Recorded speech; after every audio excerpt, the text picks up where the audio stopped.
Hello. Just gonna see if I can bring the video up on my computer.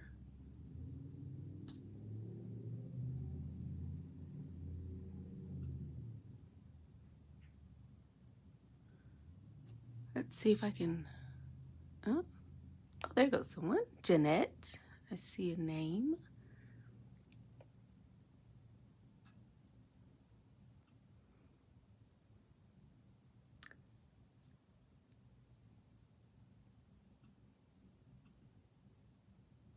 Oh, let's see.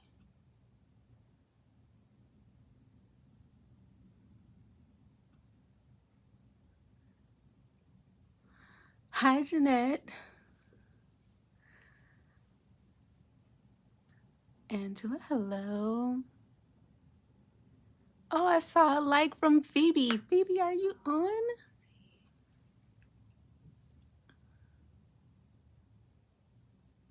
Hi, Lynette.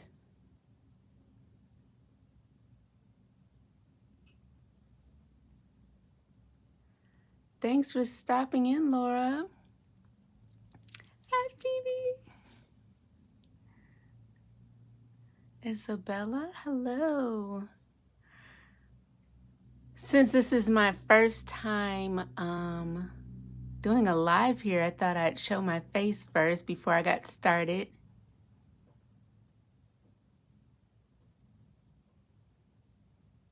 Oh, Phoebe. As you said, it's like 2 or 3 o'clock in the morning there in Japan, right? Hi from the UK. Was that Celia? Hi, Cindy. Hope your shoulder's doing better, Phoebe. I think that's what you said. You're having a little shoulder pain. Hope you're feeling better. Thanks, Lynette.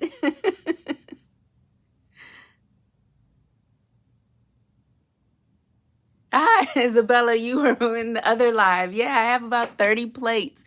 For those of you all who do not know me, I am new to the group. I found out about the group through Seth. I'm a part of his creative team, and I am also part of the gel press creative team.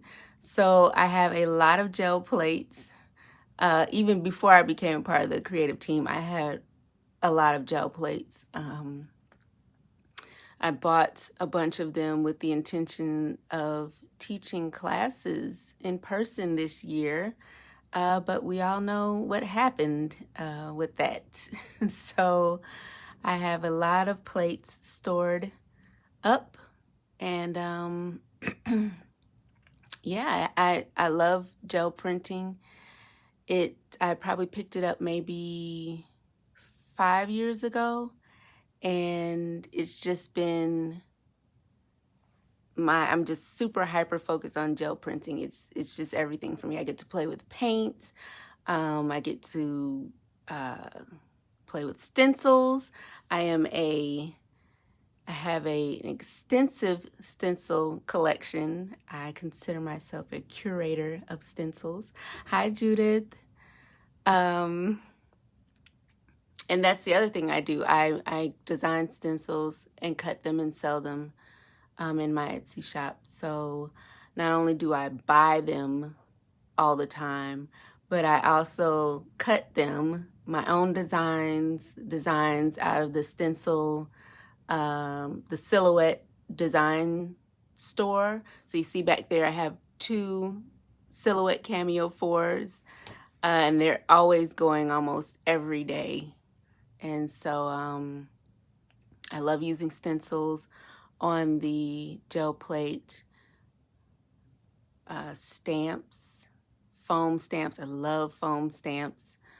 I make them myself with craft foam, or I buy them from like Art Foamies or Joggles, anywhere. So yeah. Let's see. I think I got all that out of the way. Hi, Diane. And So, good afternoon, Malcolm. I was just going to plan on doing just a little gel printing. We'll try to keep it under an hour. Somehow I end up getting lost in it and it easily can go over an hour, but we'll try to keep it under an hour. We'll do maybe 1 or 2 prints. Usually I will take a print and cut a portion of it that I like and create postcards with it. So, hi Seth. So yesterday I was on a Zoom with someone one-on-one and created a couple postcards. And so I think we're going to do that. We're going to, it's kind of hard to see that sheen. That's the beautiful bronze by Golden. Absolutely adore this color right there. So I think we're going to take some time and make some prints and hopefully turn them into postcards.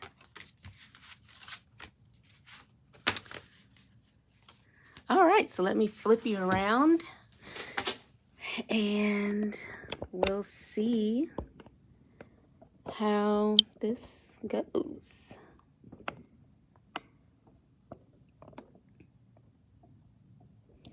So let me get this, try and keep it stationary here.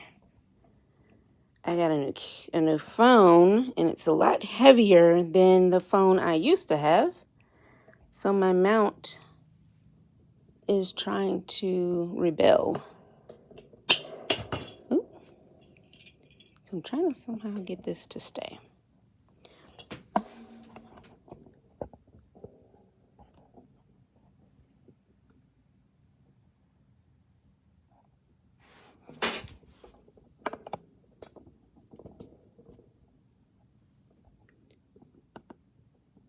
These are some of the paints that I just had on the table already. Excuse me. So we'll see if we can get them to work together. Sure, I had them up here for a reason, so I'm really sorry about this, guys. 1 minute the mount's working perfectly fine. The next minute, it doesn't want to stay. There we go. Finally. Okay. Hopefully I don't hit it with my head. So yeah, we've got a couple colors. I added a few more. So these are actually some of Seth's colors that he has with Paper Artsy. The Venice Blue. It's a gorgeous blue. And Spanish Mulberry. These are matte acrylics. The chalk acrylics are matte.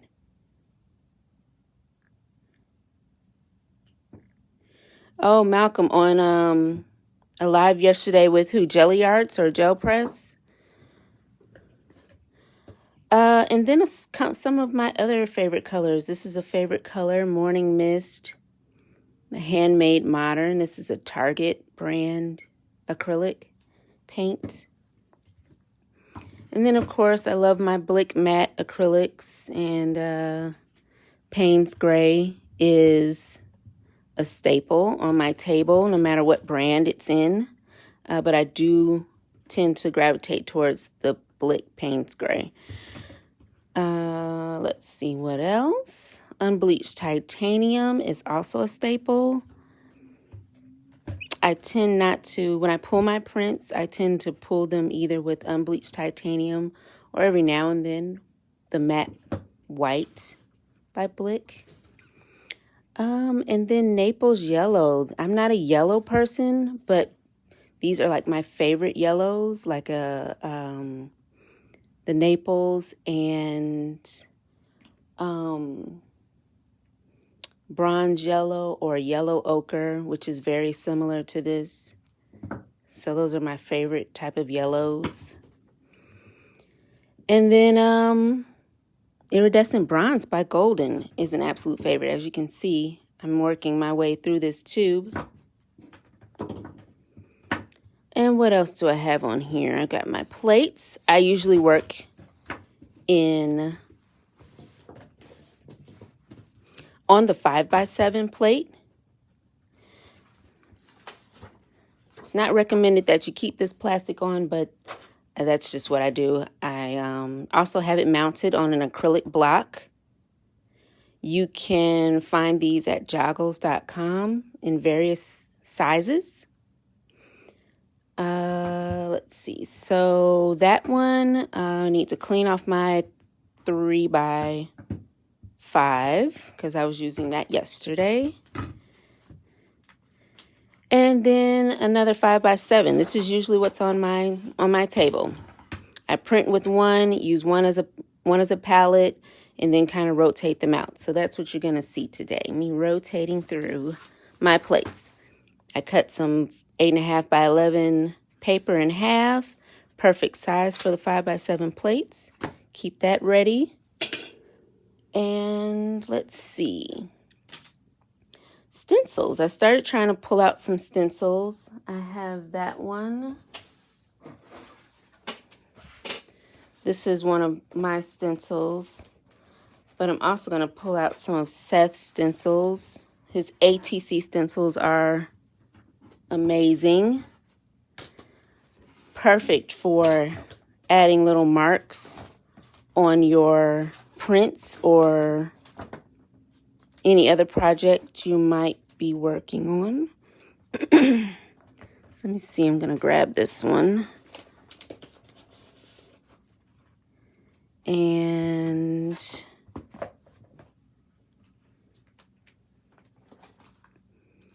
I hate to always use the same one, so I'm trying to pick a different one, but I just can't help it. I love this one. And maybe we'll do this one. So I got a couple stencils to make marks. With bigger stencils.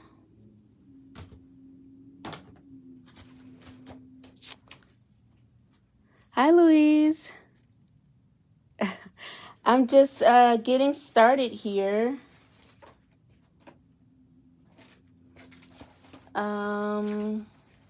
Did a bit of an introduction because I know I'm new here.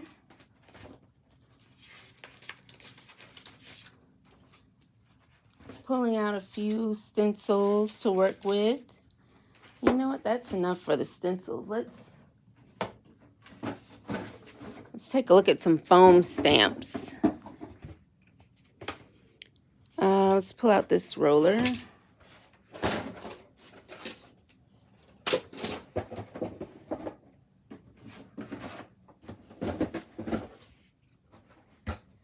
I got a couple more in here. This is a favorite, Writer's Block by Julie Faye Fan Balzer. That's an Art Foamies stamp. Let's do this one. This one's by Cat Carr. Sorry.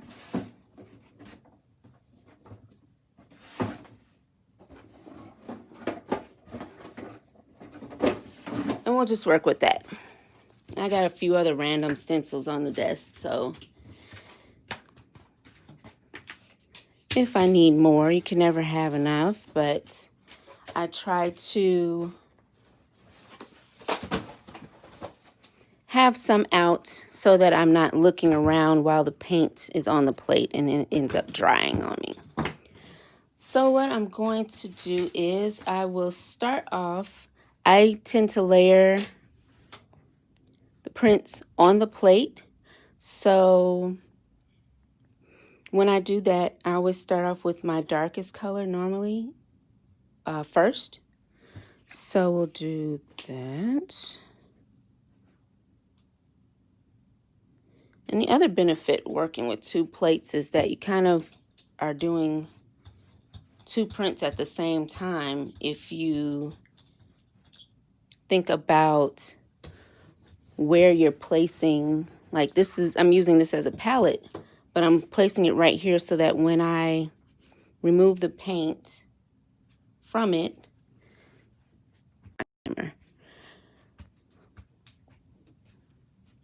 so that when I remove the paint, I have kind of like a strategic strategically placed situation going on there. And let's see. Gonna give this a little dry here. And we can take a little bit off of the top here. Place it up here. And when you're printing, I like to kind of balance it out. So I had the blue right here, so of course I want to put a little bit somewhere else, just so it's moving around.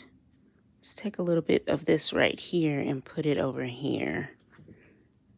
See if we can get enough. Then we got a little bit. Put a piece of paper under here so you guys can see it better.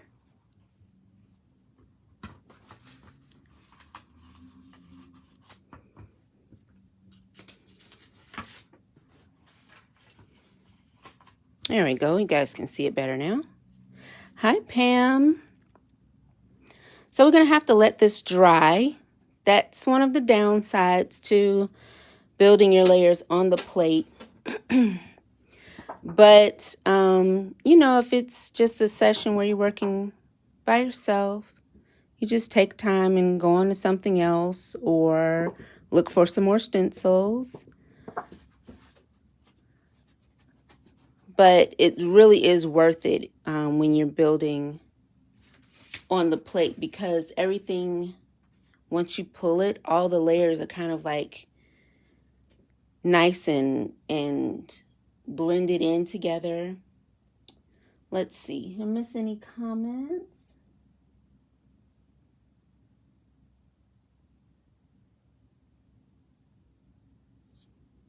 Okay. Hi. Charmaine. Who else did I miss?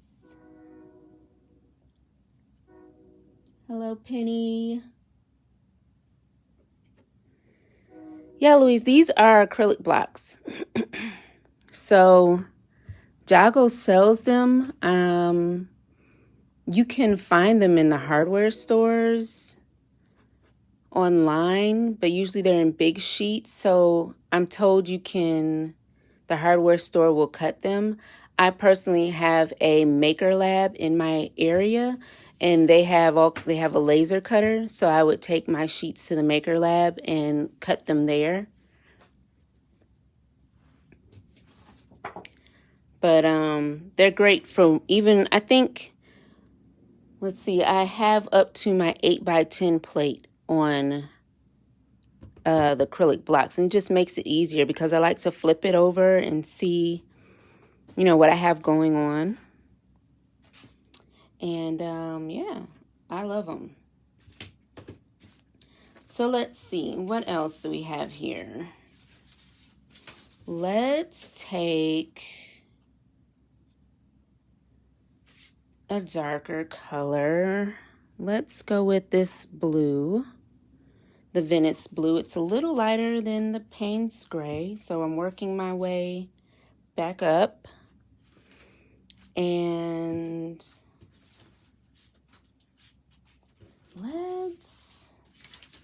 I don't know, I pulled these out, but they're not quite, I want some bigger, rounder circles. I guess I'll try this one and see how it turns out.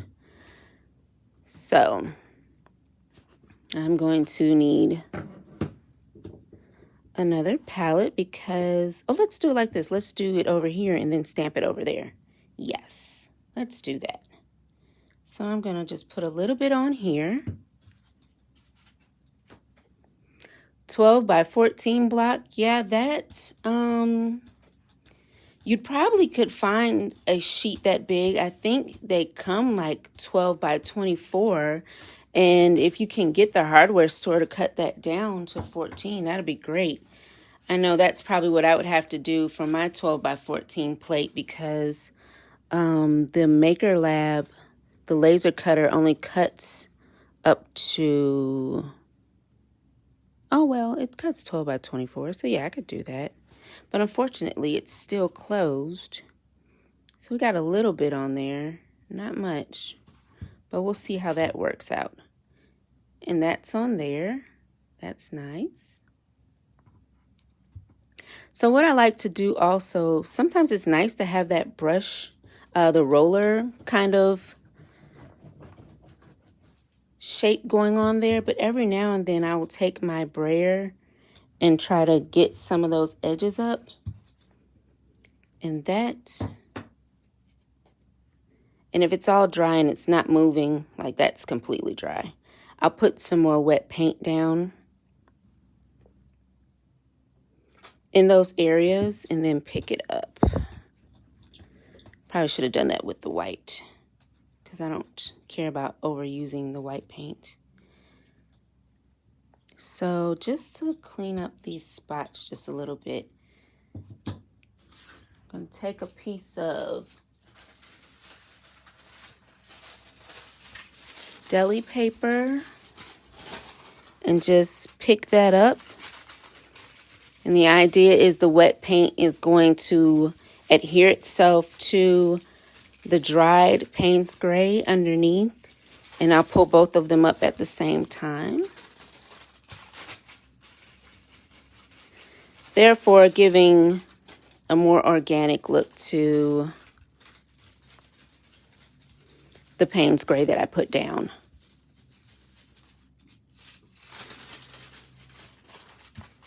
And so even though there's still blue left behind right here, it's in the areas of the Payne's gray, so you're not really going to see it. So you're flipping over there, you don't see any of that blue back there because it's lighter than the Payne's gray. So that's fine like that. And then let's see if this is dried. If it hasn't, I want to kind of pick some of this up too. It has. Yep, that's dry. So I'm going to brayer some of this. Even this almost dried on the palette. But yep, it's wet just enough so that I can pull the paint off with my brayer again, which is really how I like to do it. It requires a little more elbow grease. But I'm not doing a whole bunch of prints, so I don't have to worry about tiring myself out. So we've got this so far.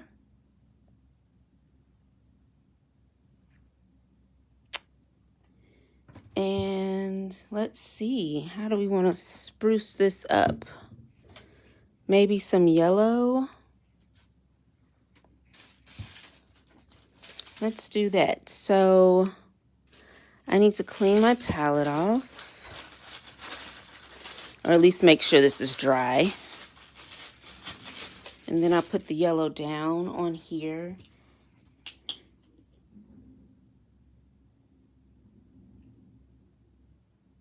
And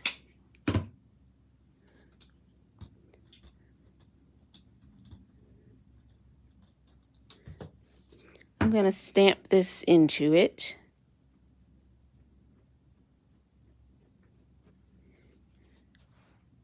And just kind of place it on there.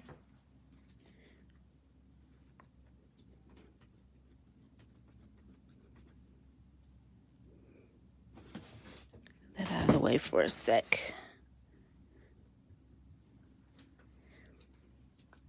There we go.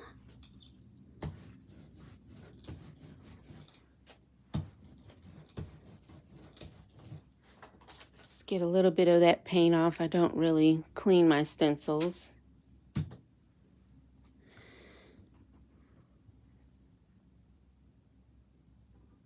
So this is kind of where we are now. I think I want to bring some yellow right along here, just because we've got this over here. So I'll just swatch it on there. Maybe if some of this is still wet, I'll just put it right over there. And then maybe a little up here. Just kind of haphazardly, I think. Hi, Rika.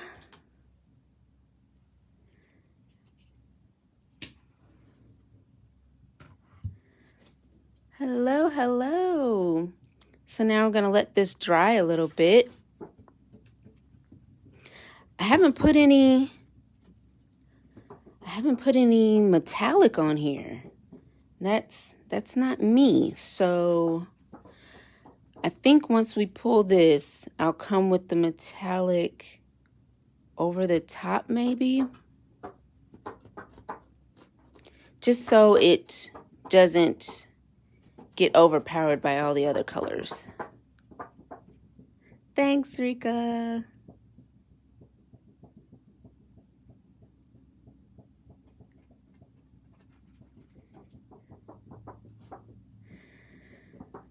So we have a lot of gel printers out here. I know Malcolm was saying he needs to stop watching and start doing. Definitely just jump right in. And I think that's why I love this technique so much, is because, or at least gel printing, the process so much, is because it just gives you the freedom to experiment, because there really isn't much that you can't put on the gel plate. You can use watercolors, acrylic, paint, ink pads, whether it's the water-based, the dye ink pads, or the pigment ink pads, or even archival ink pads and StazOn. You can use those on these as well. Alcohol inks can be used on the plate. I know Brigitte Koopson has her whole challenge that she did last month, and she really ran with the whole alcohol ink thing and made some great prints with that. You can use, the gel plate, it doesn't look like it, but it can pick up so much detail. So you can use pretty much anything that has even the slightest bit of embossing or debossing in it. You can use that on the plate and it'll pick up that detail. Lace, you can take lace and put it on here and it'll pick up the pattern of the lace. It's a wonderful product, and I love experimenting. So it just was something that I've kind of latched onto and surprisingly haven't let go of it for years now. I kind of have art and crafting ADD. So when it comes to stuff, I'm always looking for the next thing to learn. But there's just so much to learn with these plates, trying new things. Maybe I should put some of this blue where we can see it. I didn't get any of that on there. Or should we just leave it Payne's gray and yellow? I'm going to swatch a little bit of the Venice blue on this so that we can see it. Is this dry? Yeah.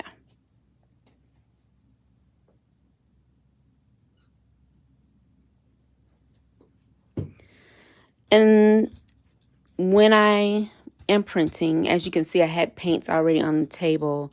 I like to have a color palette already picked out so that when I'm going through my prints, it's kind of a cohesive collection when I'm done. I might not have all of the colors in every print, but there'll be enough prints where the colors will show up multiple times in different prints, and so it all kind of goes together. So this one's going to have to dry a little bit more. The nice thing about using matte acrylics, chalk acrylics on the gel press plate, is that they dry super fast. So you don't really have to worry about waiting as long for them to dry. So that's another reason why I like working with matte acrylics. And Blick has a wonderful line of matte acrylics. And also Paper Artsy, the amount of colors the fresco finish chalk acrylics come in, I don't know, it has to be 60 colors. It's amazing. And I need to probably have all of them. I don't know. But this should be dry. So I'm contemplating whether I want to pick it up with white or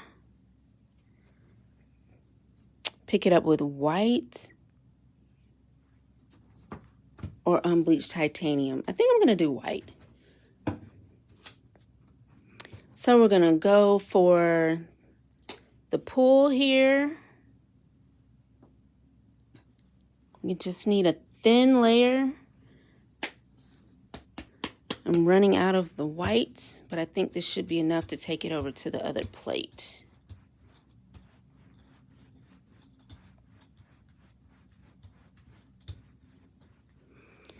The layer, this last layer, should be thin enough to where you can see the layers below it. So you can see that pattern in there.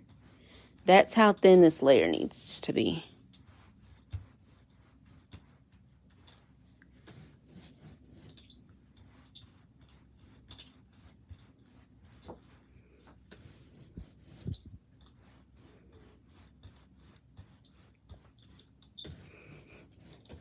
Okay, so I already have paper under here, so I'll go ahead and grab that. Uh-oh. Put it on there.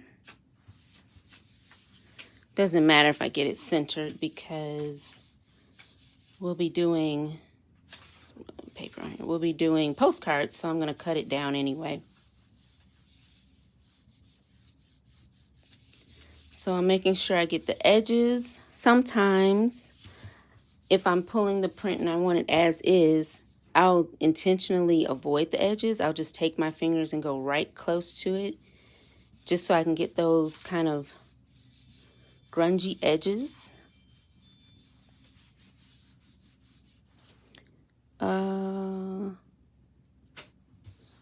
Charmaine, I feel like I need to have all the colors. I don't know. I just love colors. I love buying paint. I don't know if I'm going to end up getting the edges of this second one because I did kind of wait a little too long to put the paper down. But that's okay because I see it's lifting, so that edge isn't wet anymore. That edge is lifting as well. Yep, that wasn't wet anymore. Running my mouth. But I will say getting all of them would not be, a good idea because I have a very particular palette that I tend to lean towards, and that's kind of earth tones and muted colors, neutral colors. That's where I live. That's my happy place. I don't really do bright colors, primary colors. Yeah, that was like completely dry. But there's enough goodness left on there that I can put it down again, put the paint down again. We'll pull this one though.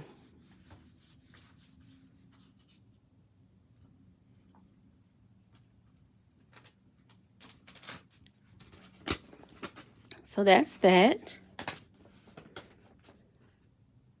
Got a nice little white space. I like that. We'll go ahead and put more white down and pull the rest of this up.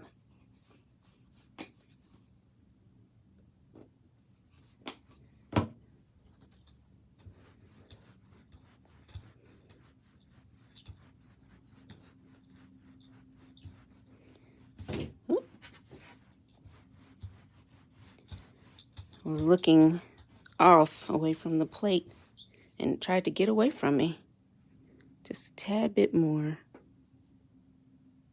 It's kind of hard to see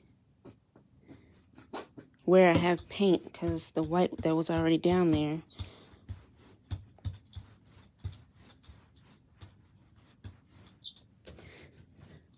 All right.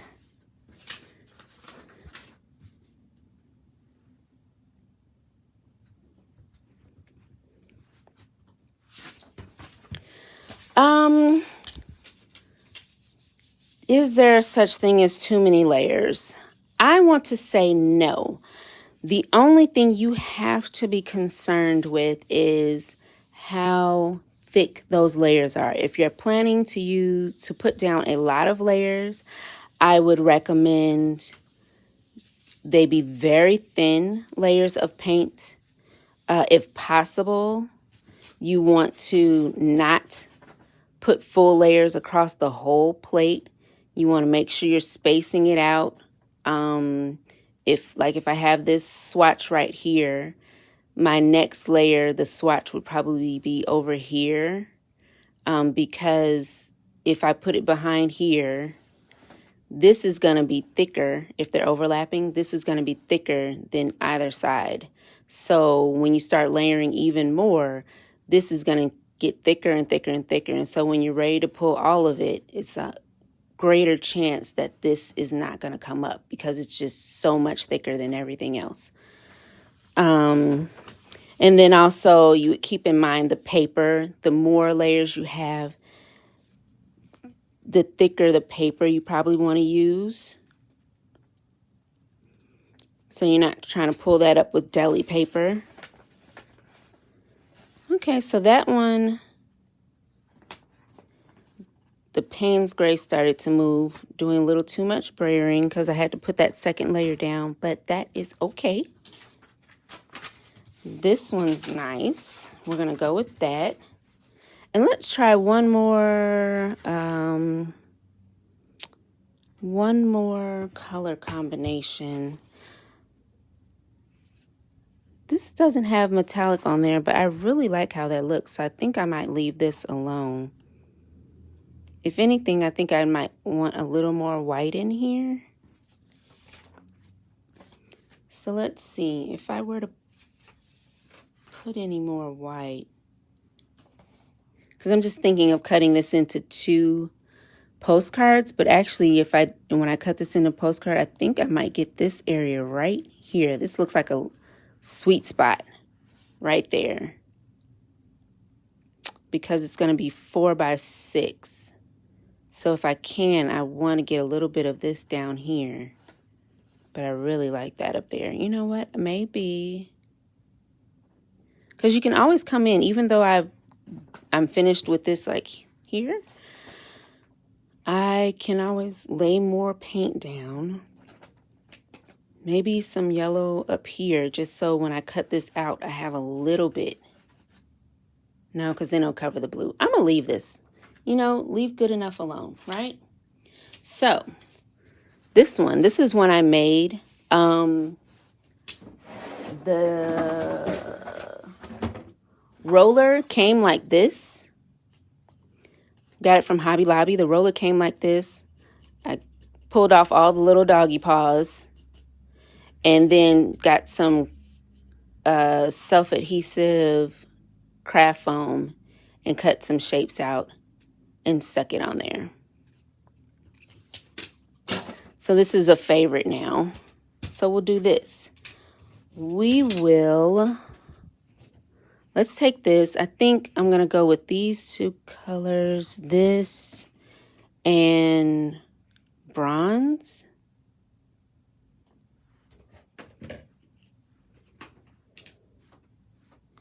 And so this is the darker color, so I'm going to go on this first. So I'm just going to swatch it right along the edge.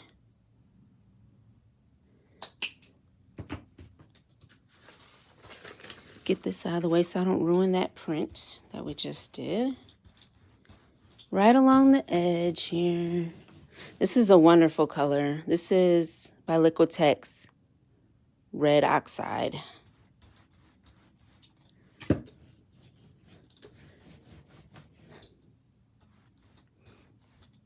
Yeah, I don't think they were on clearance when I bought them, so I don't think Hobby Lobby sells them anymore, but I do believe they are available on Amazon.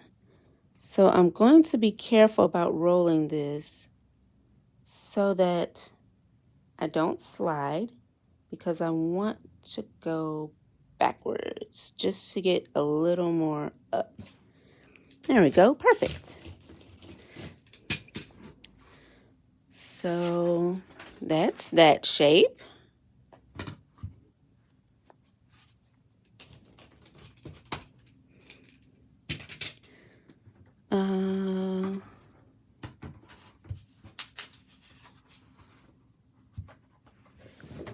And then, per the usual, I'm going to move the color over to the other side as well.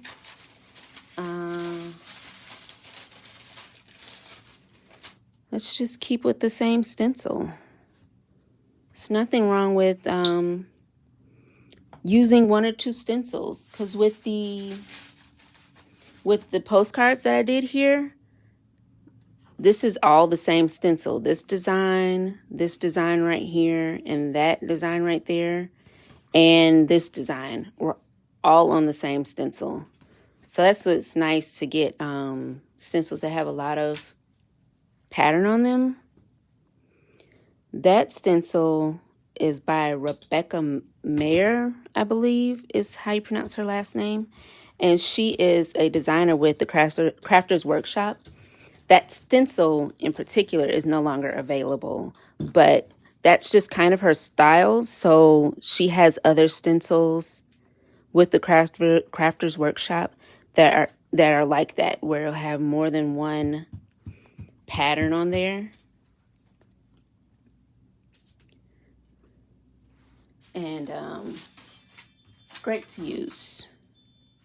So we don't want to waste this, so this is what I'll do here. This one, I'll put this back down, come in with deli paper, and pick this up while we're waiting for this to dry. Oh yeah, foam stencils, like you don't have to even find these. My collection, I have a collection of foam rollers as well.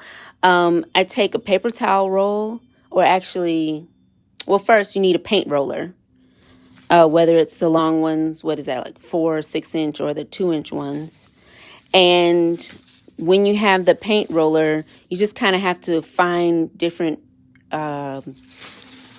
paper tubes and see which ones fit snugly on the roller. And for me, for the paint rollers that I had, wrapping paper tubes fit on there just like perfectly. So I cut the wrapping paper tubes down to the size of the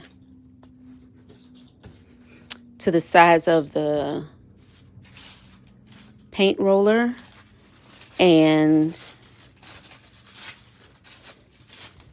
then I just took Aleene's glue, any kind of, fast grabbing, good hold liquid glue will work on the foam, because it's porous, so it will absorb the glue, and the paper towel roll is also relatively porous. So then you put it on the paint, put the paint tube, the tube on the paint roller, and then you can just roll up and down. You got a nice handle to use. And then with that, unlike this, unless you have multiples of these, they do come out. But with the paint rollers, it's even better, because you can actually pull the tube off and then exchange them for different rollers that you've made. So the paint roller is actually the ideal foam roller to make. I kind of want this a little cleaner, so I'm going to go with white and pick this up a little bit more.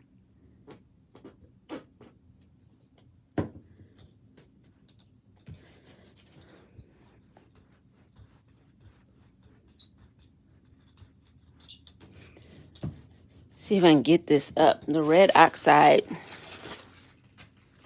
I used a little too much of it.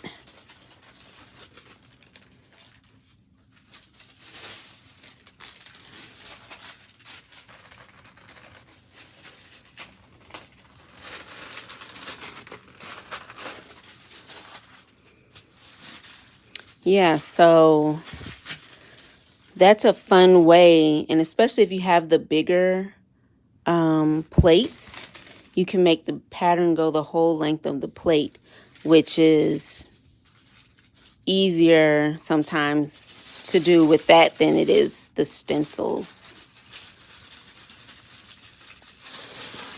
And not just foam can go on there. I actually have a roller with the corrugated cardboard once you peel off the one layer, the corrugated cardboard is very pliable, so you can actually bend it around the roller tube and kind of adhere it with like hot glue or something. And then so now you have that corrugated pattern that you can roll up and down your plates.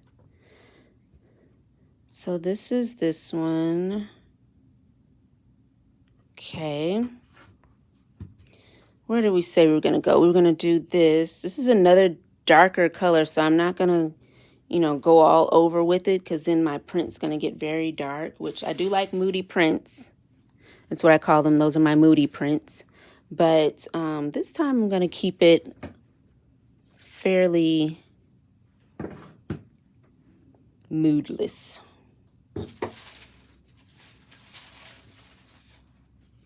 So let's see. I love putting this off the edge. So we got a nice, I love circles. I love geometrics in general, but love this one. Yes, I also have a roller with bubble wrap, Penny. I stick it all on there. If it sticks, I'm putting it on there. So I have bubble wrap, corrugated cardstock, craft foam, rubber bands around a roller. I know I have a roller with something else on it. I can't remember what it is. But yeah, I put it all on there and give it a try. And you might have to use different adhesives depending on what you're adhering to the roller. But if it sticks, it's worth a try. So I'm just going to touch that down in there.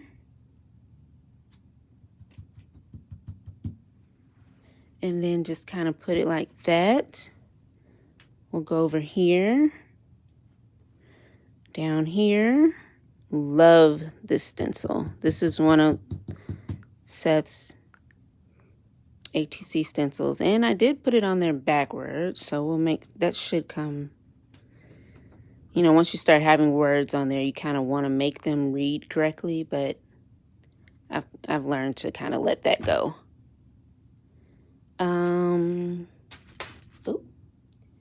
Hand in the paint. You're not doing art if you haven't gotten your hands in the paint. Okay. Yep, plastic placemats. Just go ahead and find your really good adhesive.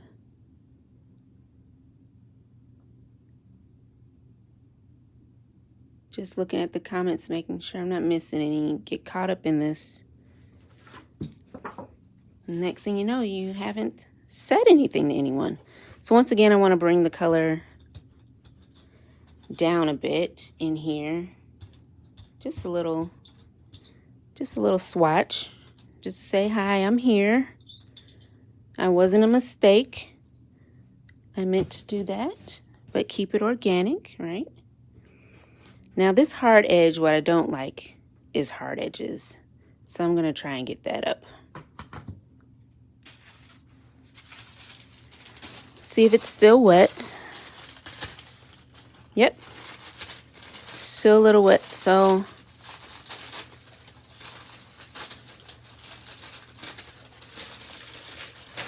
gonna grab that edge. That's the other nice thing about the gelatin plate, because it's really flexible. You can, if you put pressure on it and it's not completely dry, the act of pushing that down kind of releases the paint from the plate because the plate is now flexed. And you can pull stuff off that way. You just, might have a thumbprint, but it'll come up. So there we go. That's nice.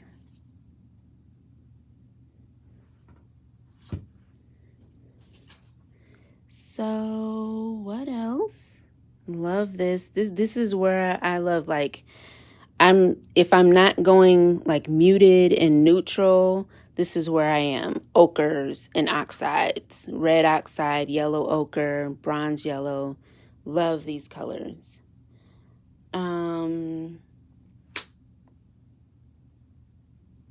think what I'm going to do is I'm going to pull it with unbleached titanium, but I'm going to mix a little white in there just to kind of lighten it up a little bit. And then maybe on top of the print, I'll print more of a blue. Let's see how that works. Yep. Or maybe this. This is such a nice color. And I don't know, I feel like that would be a nice little addition to it. This is light, so I could actually come in some places. I don't know. We'll see about that. Is this dry? This is dry. That might need a little bit longer. Oh, we still didn't do metallics. Okay. So we have bronze and copper light. And gold deep. I usually gravitate towards bronze. So, but the copper would go well because of the red and the yellow. I think it would go well. So maybe do one on one and one on the other. Copper light. Okay, we've got a vote for copper light. Let me find a stencil. I think maybe we'll just do swatches of it. Just kind of boop, boop. Let's see. Copper light. Ugh. It's stuck. All right, yeah, copper. There we go. Is this dry? Not really.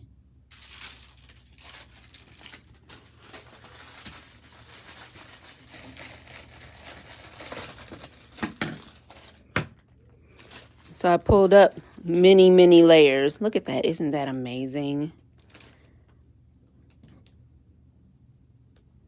Well, I'm going to have to pull this because that looks amazing. Let's pause. This is what happens in printing. Let's pause and pull this. That might need a little more dry time anyway, those other plates, right? Sure. That's what we're going to tell. That's my story, and I'm sticking to it. I'm doing this because I'm letting the other plates dry.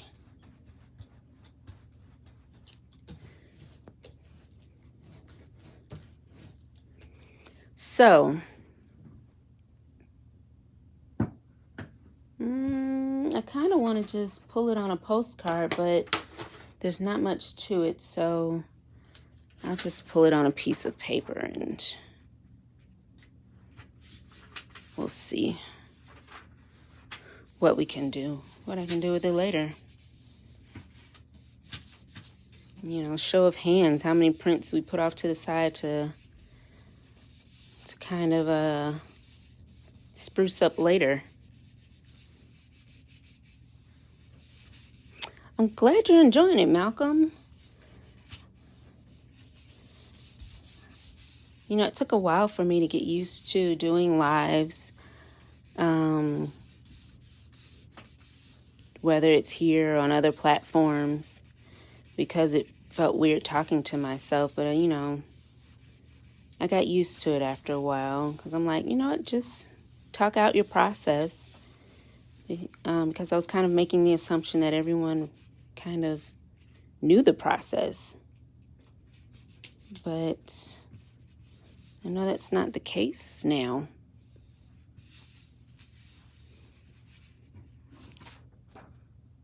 So all of that wasn't really pulling.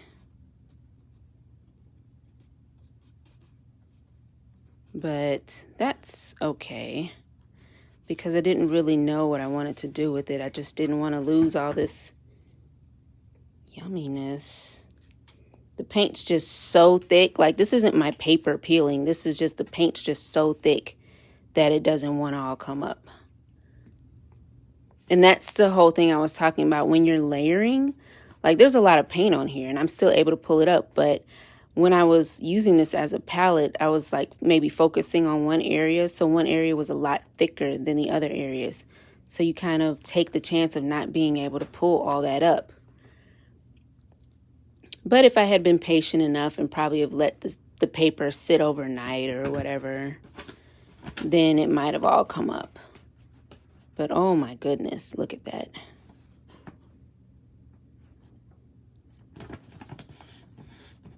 Yummy. And then this is down here, and it's just a little swatch of bronze. So I can, you know, keep going, putting patterns down and picking this up later because it goes with a lot of the color palettes that I use. So no worries. All right. I said I was going to put a swatch of, now I have to remind myself, where was I going with this? Put a swatch of Copper Light on the print.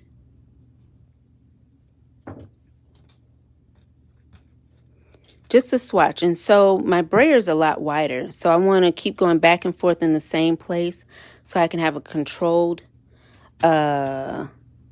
width on my swatch.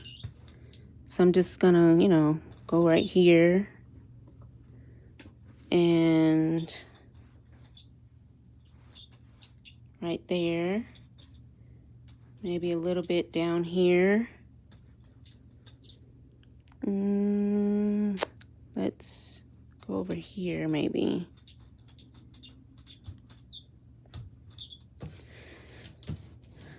So now I've got that. Hi, Lisa. And let me get a good grip on this so I don't drop it while it's wet. We got a little light copper back there and playing around. I actually probably could have made the swatch a little wider.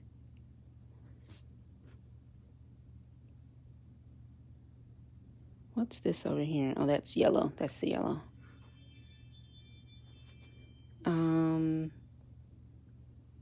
Yeah, it probably wouldn't have hurt to make that copper a little wider. Maybe I'll go just a little bit over here. Just to give the copper a little hip there. Give a little hip to the copper. There we go.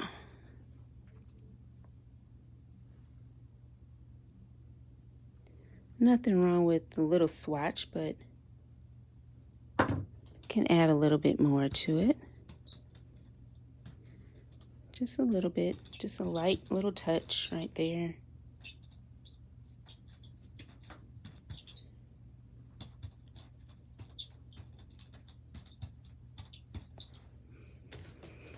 Okay.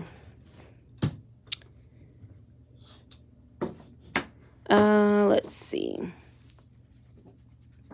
So these have to dry a little bit more. And while waiting for them to dry, how about we play on this little plate since we have paint on it already.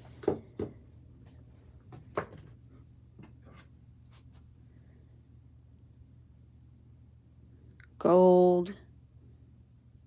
Oh, the bronze is kind of a brown. When I think of my metallics, I try to think of them just as in basic colors. So we have the copper is like an orange. The bronze is a brownish yellow. So we're, every now and then I like to pull out the color wheel whenever I can find it. Okay, there we go. So we're right here with the, kind of with the copper and the bronze, maybe more so down here, kind of down in this area. So we could go directly across and put some blue on there,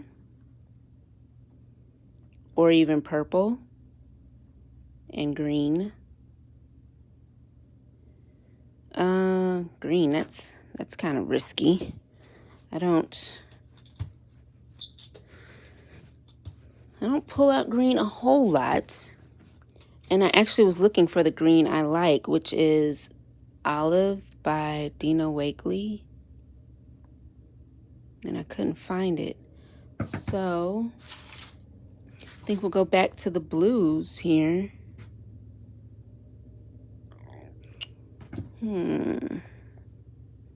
Let's do this. I really just love this color, and I, for some reason, just need to have it on a plate right now. So we will take this blue, and I'm not gonna, let's see. What I'll do is I'll put the blue in the background, kind of just, oh, this is one I haven't opened yet.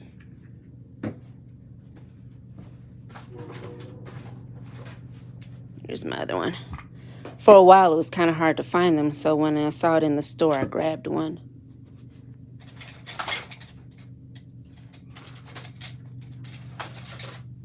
Okay, and we're just gonna, once again, just gonna kind of swatch it.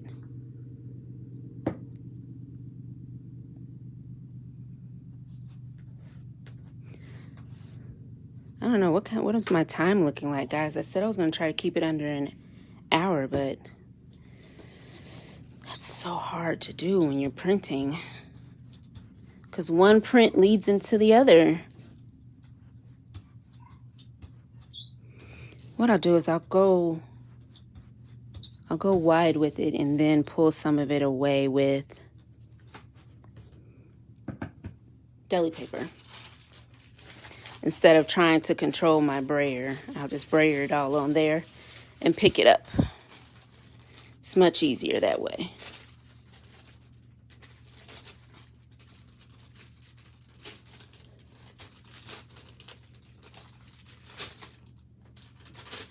And because I put down the wet paint, it's easier for me to pick up the other colors as well. So that blue is back there. It's a really nice kind of light, kind of like Tim's Speckled Egg, just a little lighter, I think. And what will be nice on here is Payne's Gray as an accent. So I'm going to pull it and then come back, I think, with some Payne's Gray. So I'm going to pull it with unbleached titanium, I believe. Actually, let's let that dry, because I don't want to smear the other colors. Let's pull this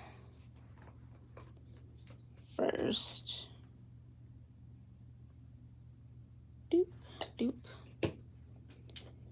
Just even less than a dollop will do, yeah. I think I put too much white, so I'll take some of this white and bring it over here. Okay.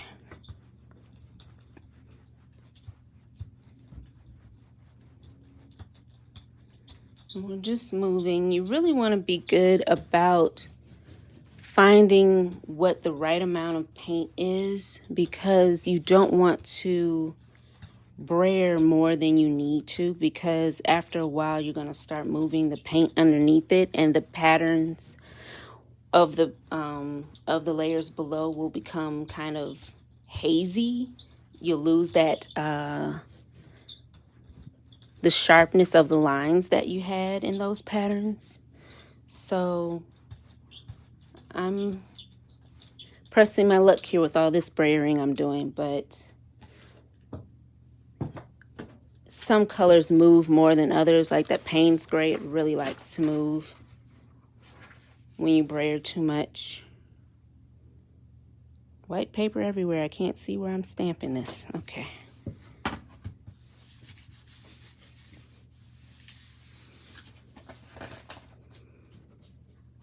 Flip this over.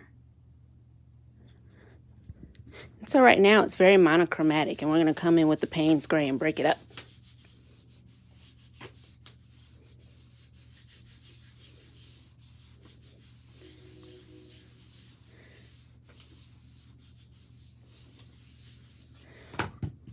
What happened? What I miss about the timekeeping? Am I going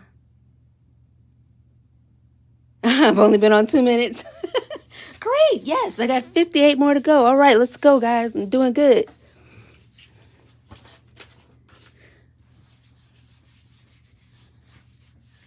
All right, so I'm going to rub this a little more. It's is kind of wet because you see the paper is starting to wrinkle. I actually usually pull on heavy cardstock, which is around 100 pounds. But because I'm going to be cutting these down and putting them on postcards, I went with the copy weight paper. But if I were like, I have paper cut at postcard size already, and this is out of the 100 to 110 pound cardstock. And if I'm using, when I'm intentionally printing postcards, I get the 3x5 plate, my 4x6 cardstock, and I print directly on it. So maybe we'll do that with this one. I'll print directly on there when I pull it up.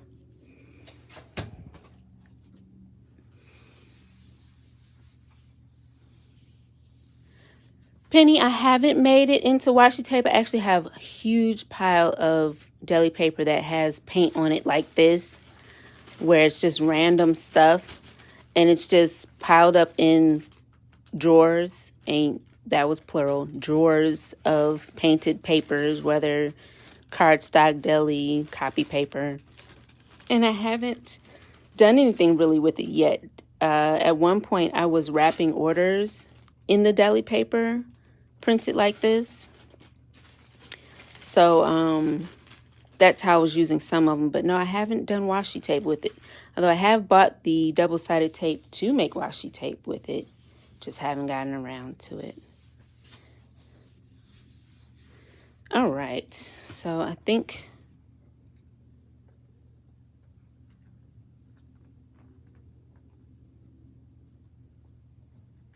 there was that.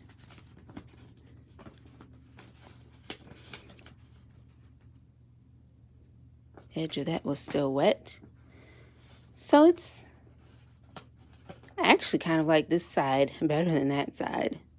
But when we can come in with white and kind of push this side back a little bit, maybe go right along here with some white embossing or something and kind of push that back and make it all blend together. Because right now it very much looks like two different thought processes were going on here, because of the weight of the red oxide over here is much heavier than over here. So I think we might go a little longer because I have to emboss some white on here. I try using white paint, but I can't find a white paint that just really holds its own with other paints behind it without wicking up the colors from the other paints. Like I'll put white on top of this and then eventually it'll turn into like a really pale red or pink because it starts absorbing the colors beneath it. So it drives me nuts. So I've decided to stop fighting with white paint, and now I use white embossing powder to add extra texture and pattern to my prints and to push parts back. So that might be what we have to do there.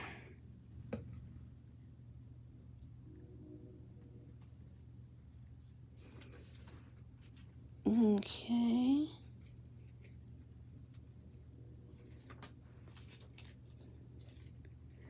This one's got a swatch that didn't want to come up, but that's cool.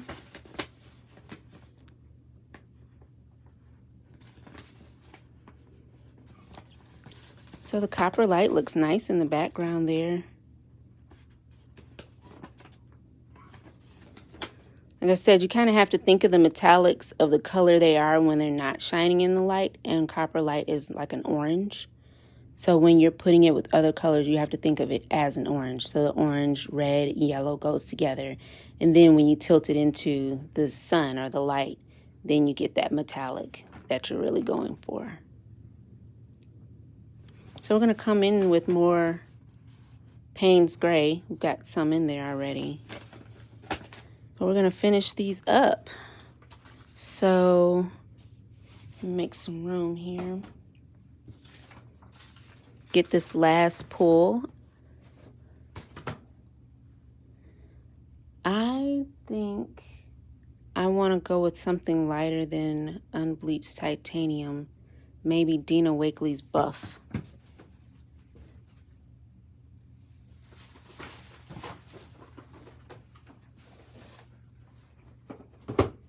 And I'm guessing here, but I do have most of my paints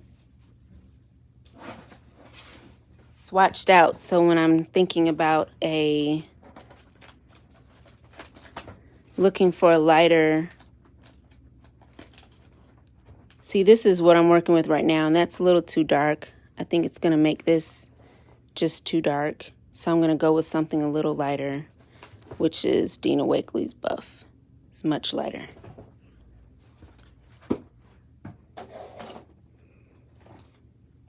That's it right there.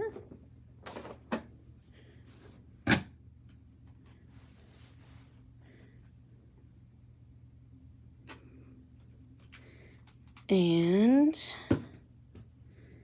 where's my brayer? There it is.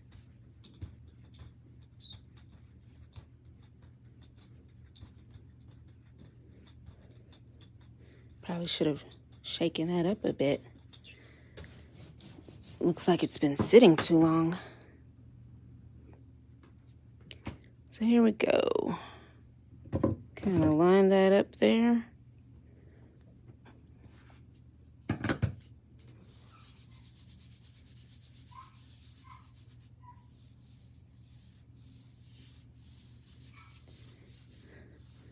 Oh, it was a little crooked. That's okay.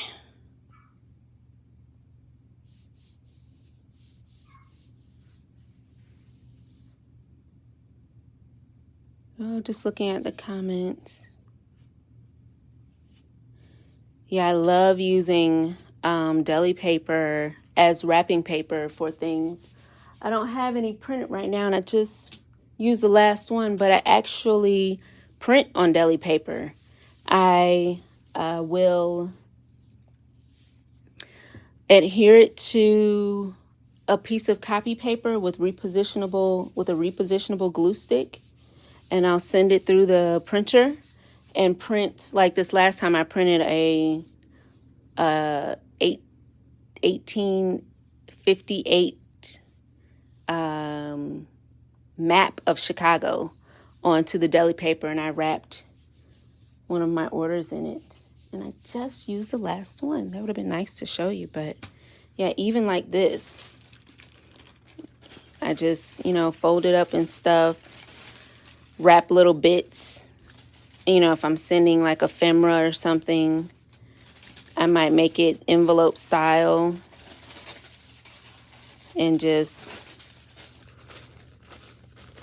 tape the ends, maybe decal the edges with the scissors. And it looks great. And then if they're the crafty type you're sending this stuff to, they'll immediately know what to do with the paper. They're like, oh, no, I'm not throwing this away. I'm sticking it in a journal somewhere or something.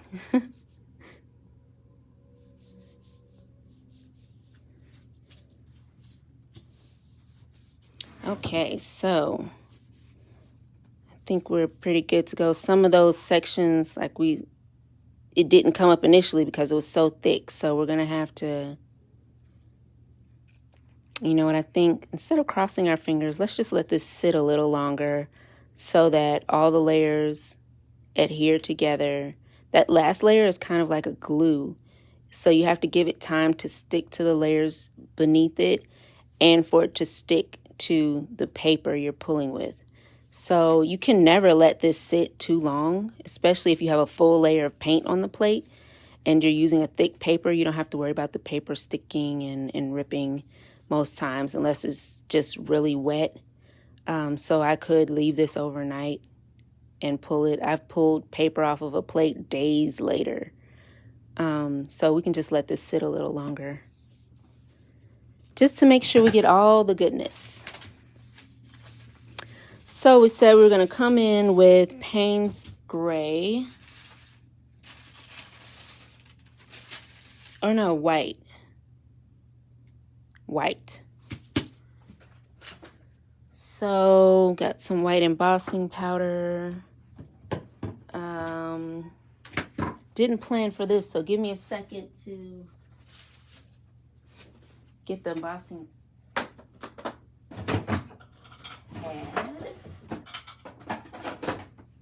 go.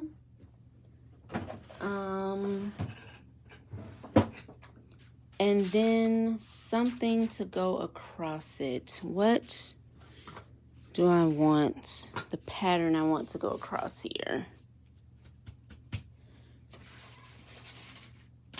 I'm going to do this. I'm going to do... How about we do this foam stamp?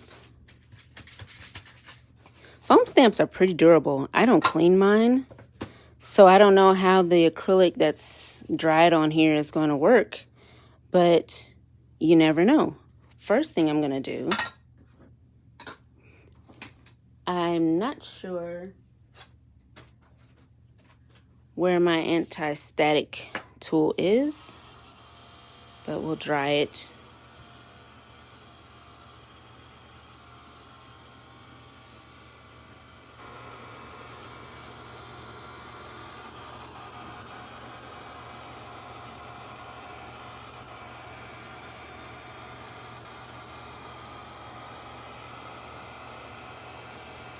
I just have random stuff on here. This is another stamp. This is one I made. It was a silhouette design. The design was actually just one side, and in silhouette I mirrored it. I flipped it and then welded it together, and then I cut it out of 2.2 millimeter foam, so the silhouette can handle 2 millimeter foam. And so you still need to kind of like get in there and weed it. It's not like the pieces just fall out. You do have to go in and pull it out. So you can't do this with a detailed pattern or design. But this is one of my favorite stamps that I cut with the silhouette. And then I just adhere it with Eileen Fast Grab glue.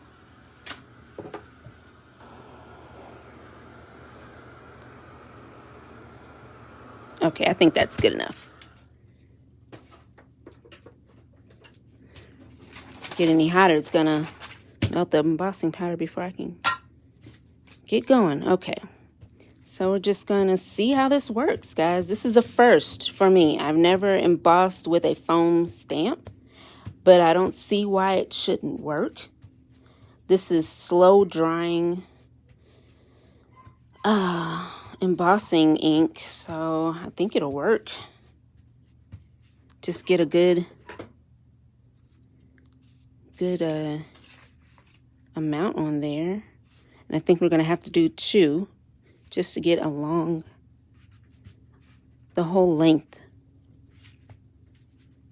of the print. I see it on there. See that shine, guys? Okay. Now I just have to remember where that is so I don't overlap it too much.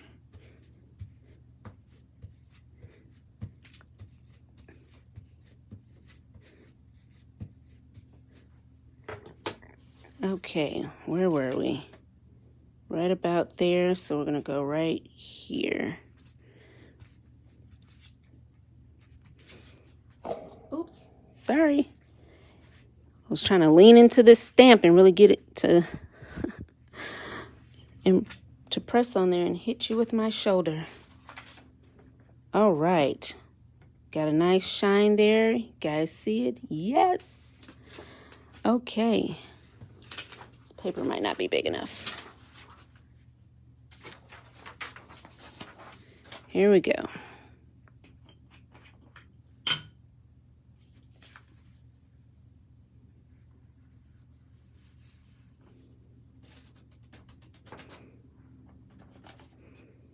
Nice.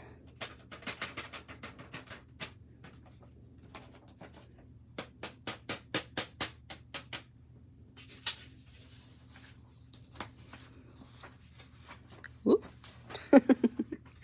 Me and embossing powder, it's always a big ordeal when I'm using it, because will I drop all of it today? Will I not drop all of it? Tune in next time.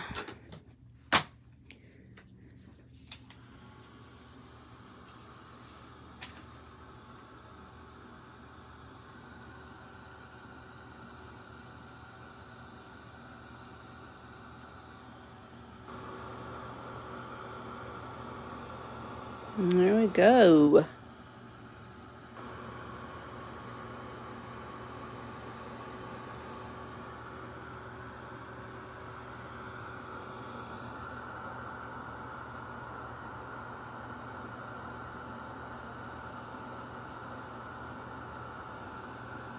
Yeah, it kind of wouldn't have hurt if I had overlapped it, huh? Kind of feel like that gap there. But keep in mind I am cutting them down to make into postcards, so that can just be where I split them up at.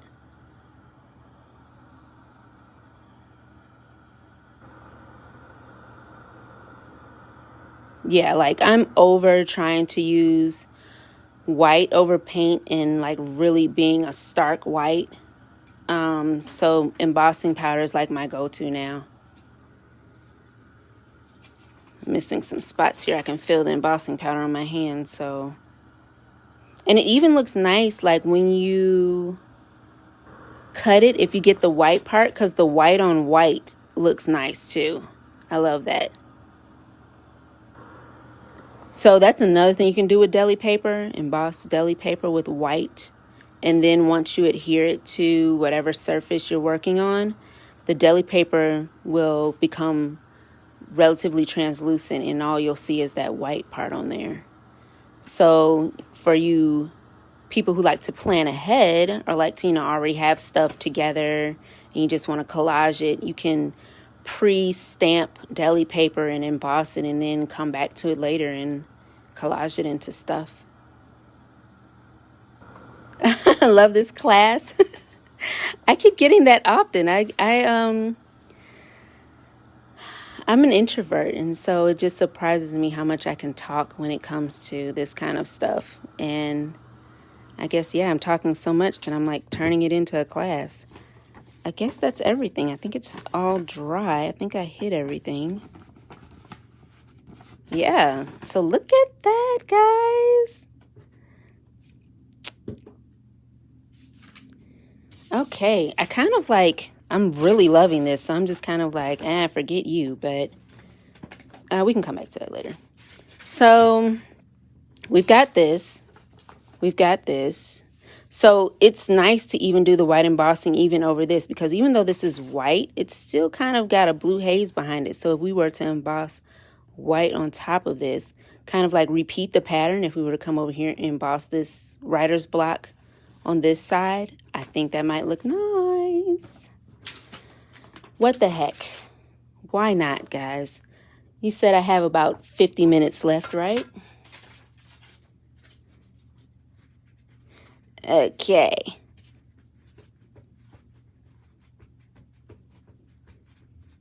We're going to do this, and then those two will be done. That should be dry, so I shouldn't have to hit that with the heat tool. And then we'll pull that other print, keep our fingers crossed that the thick parts will pull up too. And if they do, oh my gosh, you'll be able to feel, well, you won't be able to. I'll be able to feel the gorgeous texture of the really thick parts. Okay, we're in there. I know that. Oh, here it is.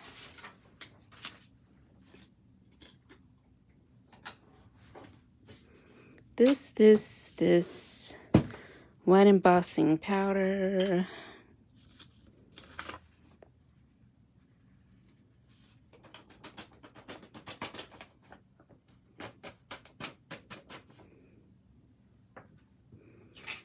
Move that out of the way. Drum roll, please. Almost tossed it out the other end of the paper.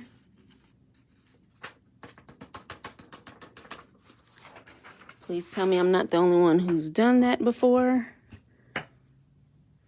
Here we go. Oh, I'm getting a high. Who's that? Louise Chamberlain. I know I said that wrong. Forgive me.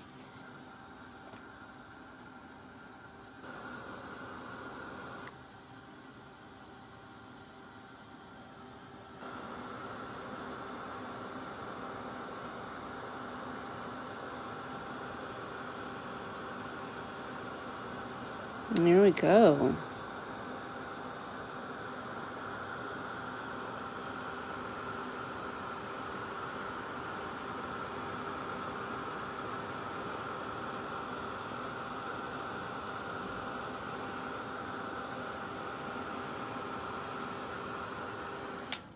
Nice.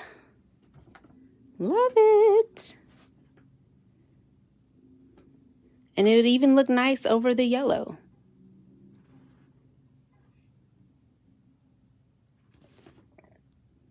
Wheezy. Louise. Okay. Oh, we like French. Wheezy. Okay.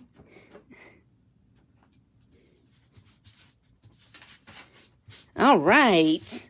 So we've got that one. We've got that one.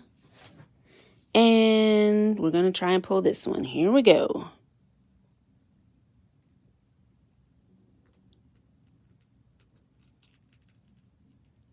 Oh, yeah. Do you see the texture?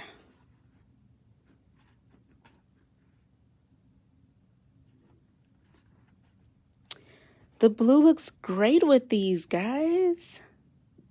I love that. Morning Mist. It's a really light bluish gray. Might even have a hint of green in there. And it's just wonderful. And then with the buff from Dina Wakley, it's not too dark, so it didn't take away from it. Yes. I kind of don't even want to add any more to this. I like the real abstract swatchiness of it. Maybe I'll put a border around it. I don't know. I'll have to chew on this a little longer. That might not be done. But I don't think I'm going to add any more pattern to it. So we're done printing, and then I just cut them down. Of course, you know, Tim came out with the new decal trimmer. I will be getting my hands on one of those, but until then, I have my handy dandy Fiskars decal scissors. And so, this might be boring to you guys, but it's part of the process. I just kind of figure out where I want to take certain parts from. So like I said, this wouldn't be the whole section. I wouldn't cut this out 4x6, but I might lean into, let's take this part. Let's make this the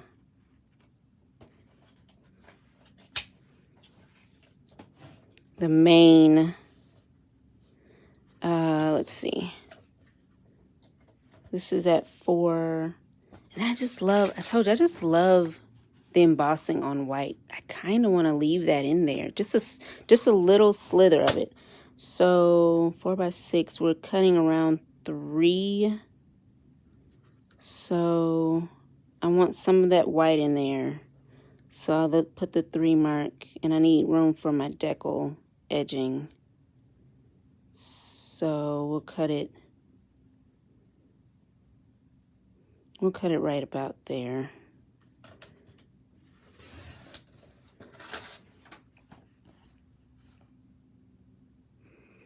And then that actually left a lot more. So we'll decal this side first.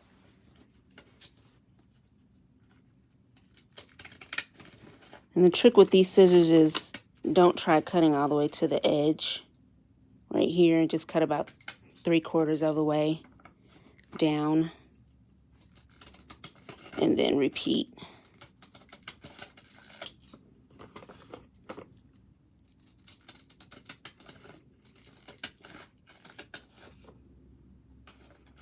In this case, I don't really care that I have a little white in there because I have white in the print.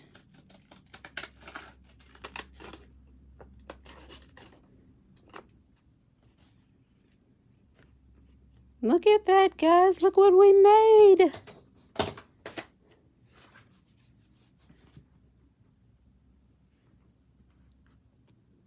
And then I don't have any of my heavy glue here, so I've been using gel medium to glue it down, and then it kind of bends a little bit, so I send it through the mink machine to straighten it out.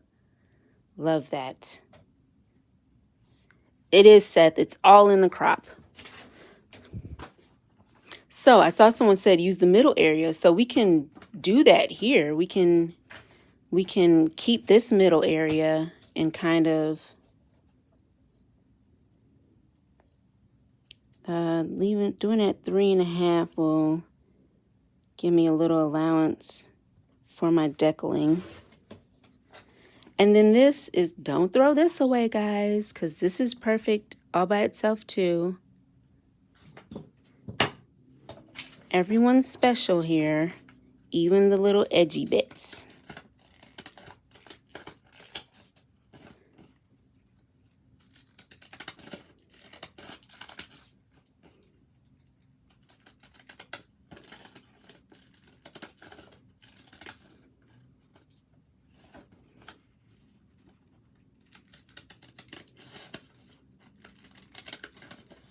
Okay. So that's that one. Get another piece. I have a whole box here with pre-cut papers to postcard size, and then tags, and then my 8.5 by 11 papers cut in half so that I'm not looking for paper to use. So that's that. Oh, I love it. Nice.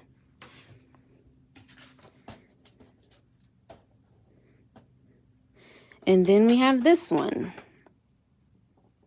So like I said, I'm really attracted to this part right here. Maybe from here on and get more of this part. I love how it fades out into the white, so that's kind of why I want that.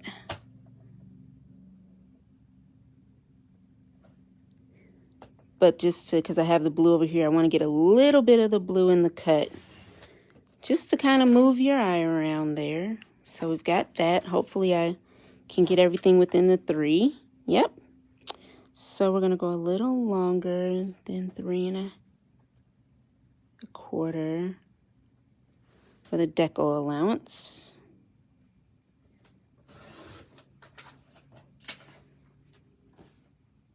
Nice.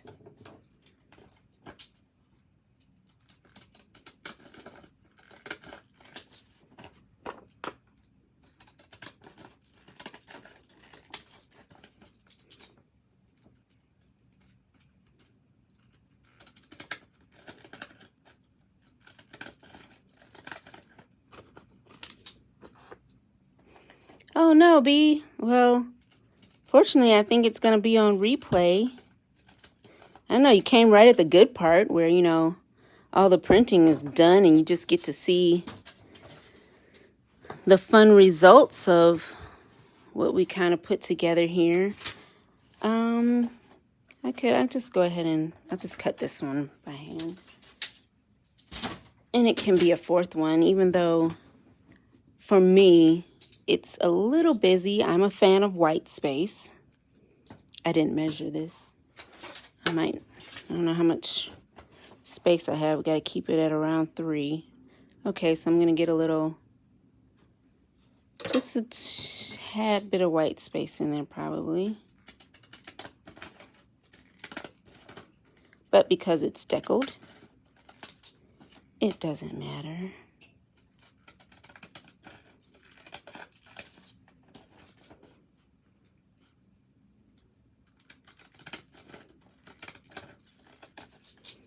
Okay. So like for me, and I might do it later, this is just way busy. So I could come in again with white embossing powder and just put a big stamp of something right here to push some of this back. But it's still nice as is. So I've got this one, I won't bore you with mounting them. I'll post the pictures later of them mounted and maybe all pretty and staged. But we've got that one.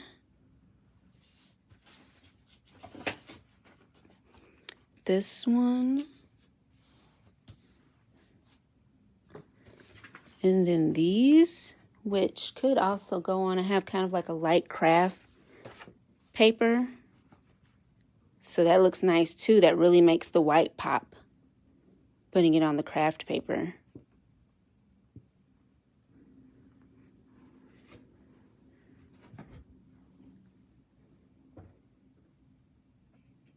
Oh, a topic section. Awesome. Jude, hi. So there we go. And then this little one right here, who I got to figure out what I'm going to do with. I'm kind of leaning towards maybe just like, I don't know, a splatter of Payne's gray, or I have a navy Posca and a slate gray. Well, the Posca name is Slate, but it's my favorite Posca pen in slate. And either that, or I might come across it with a gray of Seth's. It's called Steel Gray. And it looks like the slate gray in Posca. I might come across it in that. This is a gorgeous gray. It actually has a blue undertone to it. And so maybe I'll print a layer on top of here in maybe this area right here and down here in the open areas with the steel gray. So I will post it and let you all know. Just frame it. This one. I could, yeah. I love the abstractness of this. It's gorgeous. And I'm not usually like a metallic on metallic type of person, but this worked out nicely, I think. So yeah, everyone, I think that's it for today. Thank you so much, Louise and Charmaine. I think I pronounced your name right, Charmaine, for letting me in the group, first of all, and then for allowing me to do this live. I really enjoy printing and sharing what I know about gelatin printing, and I would love to do this again. We can try different color palettes, some more tools, and have some more fun. So thank you so much, guys. I'll see you in the group. Bye.